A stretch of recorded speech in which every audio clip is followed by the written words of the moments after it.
Semua, apa kabar? Semoga kalian selalu dalam keadaan terbaik dan sehat selalu. Doaku selalu menyertai kalian. Kali ini kita akan mengupas film Jepang yang berjudul Survival Family. Film yang disutradarai oleh Shinobu Yaguchi ini menceritakan usaha keras dan sulitnya bertahan hidup tanpa aliran listrik di seluruh dunia. Iya, kalian gak salah dengar kok, di seluruh dunia. Di era teknologi yang sudah demikian canggihnya, kebayang gak sih gimana kalau kita harus menghadapi hidup tanpa listrik, HP, wifi, laptop, TV, lampu, kulkas, dan perangkat-perangkat elektronik lainnya. Bahkan baterai jam, semuanya gak bisa digunakan. Langsung aja kita mulai ceritanya.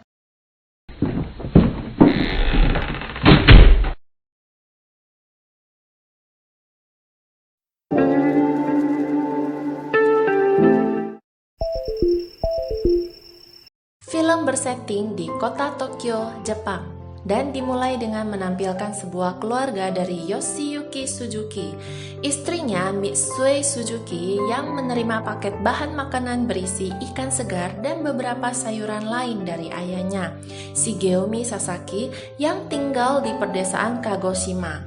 Nampak Mitsue sedang menyapa ayahnya tersebut melalui panggilan telepon.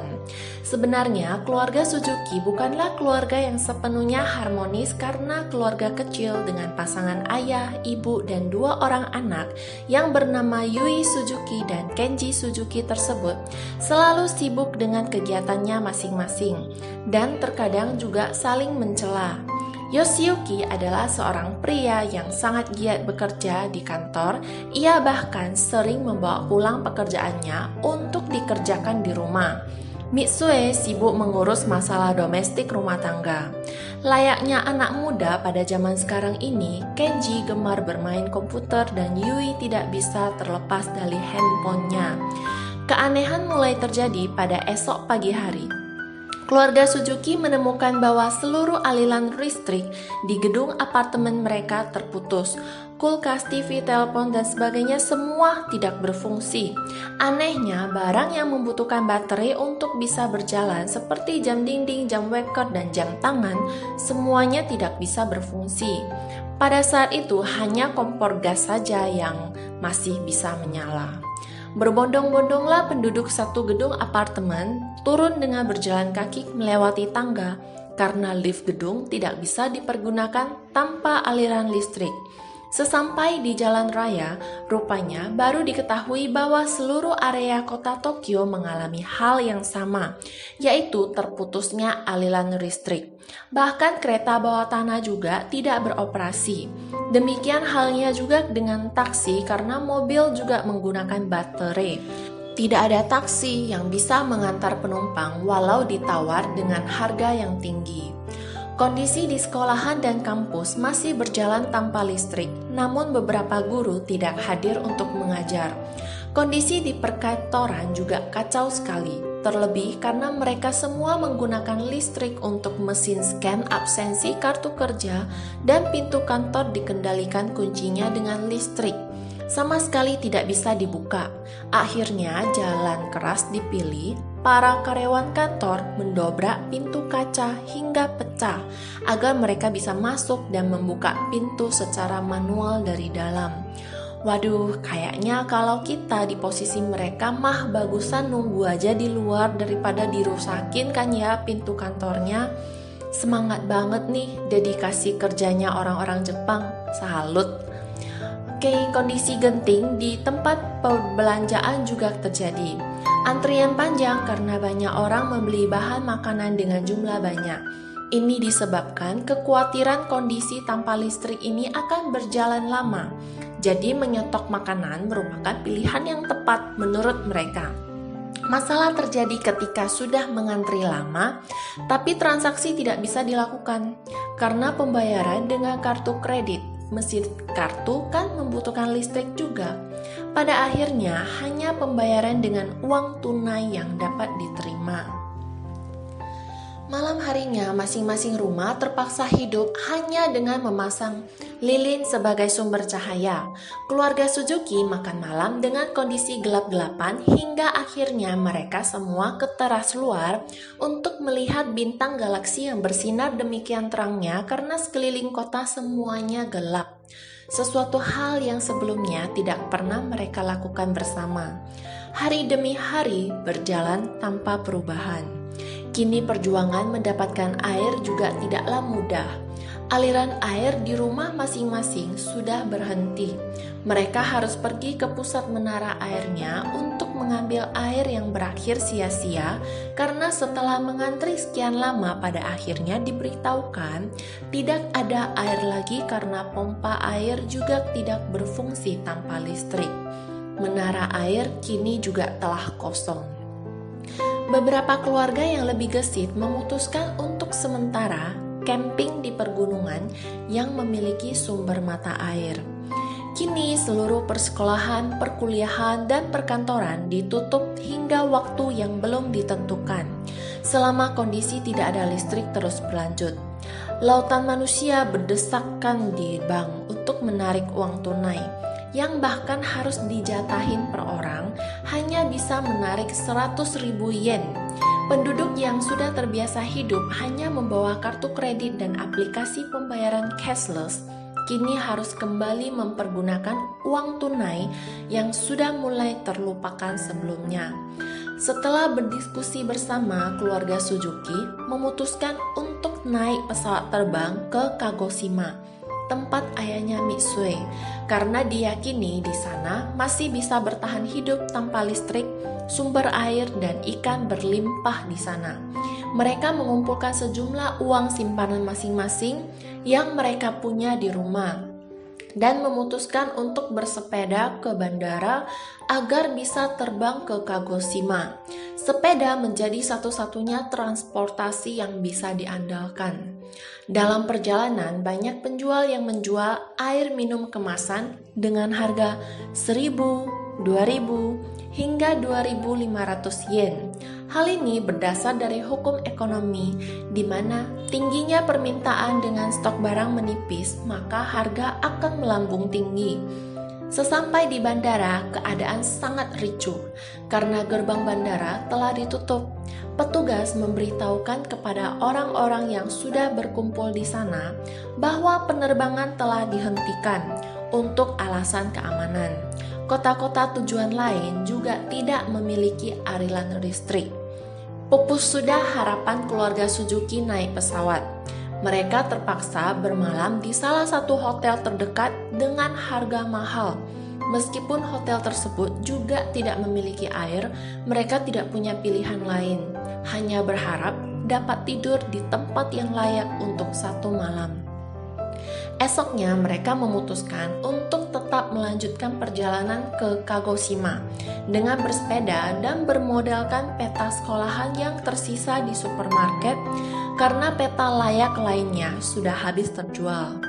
Bahkan beras pun kini tidak dijual lagi, hanya bisa diganti dengan bahan makanan lainnya. Karena uang dan barang-barang mewah seperti jam tangan Rolex dan shawl mahal tidak berguna saat ini. Semua orang harus berusaha keras agar bisa bertahan hidup dengan tidak adanya kepastian kapan aliran listrik akan kembali normal. Dengan susah payah mereka berhasil mencari jalan menuju Kagoshima dari jalur tol. Namun ada rumor yang menyatakan di kota Osaka tidak mati lampu. Perjalanan yang jauh membuat mereka harus menginap di tengah taman kota. Belum lagi di tengah malam air minum kemasan mereka dicuri oleh seorang pria yang membutuhkannya untuk susu bayinya. Aduh, kebayang gak sih? Mencapai hari ke-16, lanjutan perjalanan mereka melewati jembatan lorong gelap menerjang badai sungguh sangat menantang jiwa dan mental. Mereka kegirangan ketika menjumpai sebuah supermarket yang telah ditinggalkan. Bahan-bahan, makanan, minuman, dan kebutuhan lain yang mereka butuhkan rupanya juga sudah tidak tersedia lagi. hanya menyisakan pilunya rak kosong yang ditinggalkan. Beruntung, Kenji pintar. Ia mengambil air baterai aki sebagai pengganti air minum, dan Yui mengambil makanan kaleng kucing sebagai pengganti makanan. Mau tidak mau, mereka mengambil apa yang tersisa di supermarket untuk menyambung hidup. Kemudian mereka bertemu dengan sekelompok kawanan yang menaiki sepeda. Melihat mereka begitu riang dan banyak bahan makanan, keluarga Suzuki ini pun berbicara pada mereka. Sekelompok kawanan ini berbagi ilmu bahwa air yang turun dari atas pergunungan melewati bebatuan bila memiliki lumut yang panjang dan sehat, maka air tersebut bersih dan layak dikonsumsi. Begitu pula dengan sayuran, bisa dipetik dan dibersihkan, lalu direbus bersama akarnya karena merupakan sumber nutrisi yang bagus untuk tubuh. Mengasapi bahan makanan seperti kentang dan daging juga sebagai metode yang bagus agar bahan makanan bisa bertahan lebih lama. Sekelompok kawanan ini bahkan menyeratkan keluarga Suzuki untuk menikmati saja kondisi saat ini daripada terus berambisi menuju ke kota Osaka yang belum tentu benar rumor adanya aliran listrik di sana. Hingga akhirnya keluarga Suzuki tiba di Osaka pada hari ke-43. Mereka terlibat konflik saling menyalahkan karena Osaka juga dalam keadaan mati lampu. Setelah berjalan lagi, mereka menemukan satu lokasi yang membagi makanan untuk pengungsi dengan ikan-ikan dari kolam. Sialnya, sampai pada giliran mereka, stok pembagian makanan tersebut telah habis. Keberuntungan tiba ketika mereka menjumpai seekor babi di tengah tanah lapang. Setelah mereka berhasil menangkap babi itu, Yasuo Daichi, pemilik dari babi, muncul dan berterima kasih karena mereka telah menangkapkan babinya yang kabur. Singkat cerita, keluarga Suzuki mengikuti Yasuo Daichi ini ke rumahnya, mendapatkan minuman segar, makanan layak, mandi bersih, dan tidur di tempat yang layak yang sudah begitu lama tak dirasakan mereka. Yui bahkan berlinang air mata saat makan daging asap, terharu karena akhirnya bisa makan daging yang sesungguhnya, bukan hanya makanan kaleng untuk kucing. Esoknya, keluarga Suzuki membantu Yasuo Daichi menangkap babi-babi yang kabur untuk kembali memasuki kandang. Yasuo yang merasa telah banyak terbantu, menawari keluarga Suzuki untuk tinggal saja di tempatnya. Setelah berpikir panjang, Yoshiyuki memutuskan untuk tetap melanjutkan perjalanan ke Kagoshima karena tahu istrinya Mitsue sangat mengkhawatirkan kondisi ayahnya di sana. Berbekalkan banyak bahan makanan, Yasuo Daichi melepas keberangkatan keluarga Suzuki yang bersepeda lagi ke arah Kagoshima. Berhari-hari setelahnya mereka malah buntu karena menjumpai perbatasan sungai tanpa jembatan. Nekat melanjutkan dengan menyeberang sungai secara manual, mengangkat sepeda dan bahan-bahan makanan yang tersisa.